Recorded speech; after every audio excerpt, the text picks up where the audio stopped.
throw a curveball here for our next nerdery topic because it was something that Scott sent to me earlier this week, and I was really intrigued by just because it's getting so much traction right now, which is the 4-day work week instead of the 5-day work week. What are your guys' thoughts on the 4-day work week, and is it all that it's meant to be? Ooh, not sure if I have any too coherent thoughts here. Just as long as teachers still stay in school and teach my kids on that 5th day. You need that day off? I need that day off. Personally, I feel like I need the 5 days because there's certain types of work that I can only do for a couple of hours a day, like writing. After a while, my writing quality just goes down. And so I need some chunks every day. And if I'm going to get that done, so taking off an entire day, I think that would probably not be good for me. In general, I'm sympathetic to people having more time off, but I'm going to be a data-driven person and I want to see the data on what the effect is on all the kind of outcomes we care about. Supposedly, I sent this to Cole, and supposedly it's a Business Insider article that this is from. Like that could be false sort of claim here. It had a gazillion likes. People were all over this. You're right. And it typically, when you talk about like a 4-day work week, they're talking about extending that to a 10-hour days. So you have 40-hour days. The article talked about a 32-hour work week. So essentially just remove an entire day from the entire system. I tend to work almost every day, at least some part. So like, I don't really have a problem working 5 days myself.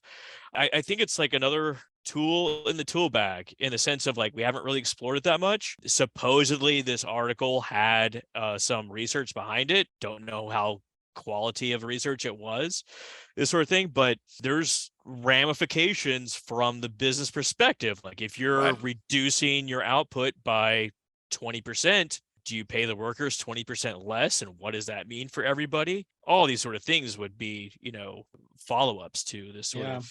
This may be a straw man I'm arguing against, but usually when I hear people talk about that, they say you can be equally productive, i.e. your output stays the same, but you just work less hours. And because you're working less hours, you're more productive, which I think falls squarely in the camp of all those folks. Like we've talked about remote work versus in person.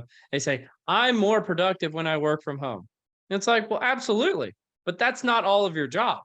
Right. Yeah. Yeah, absolutely. Like talking to other obviously, if you never talk to another human being again, much like it sounds like Marcus does, you're probably going to be incredibly productive on task-oriented behaviors. But as we all know, there's people-oriented behaviors as well. And this thing called collaboration that happens every once in a while. And so I think about that as like, I imagine it's like, it's like a near-term versus long-term problem. I imagine if you went to a 4-day work week for 1 week, absolutely, that 1 week would probably be pretty productive and you would, manage your time effectively. But as time went along, you would go back to basically your habits of a 5-day work week, just over 4 days, and your output would diminish over time, which would bring you to kind of Scott's point of, do you pay people 20% less and all of those type of things? And so I just don't think these talking points really reflect the magnitude of making such a decision. And here's another thing that hasn't really been considered is I believe if you get below something like 35 hours, I'm probably wrong on this. This is directionally correct. But if you get below 35 hours, you're a part-time employee. And so a lot of people might even lose their benefits coverage and things like that if you move to 32 hours a week. And so I don't think people are considering the ramifications of a lot of this stuff if they did move to a 4-day work week.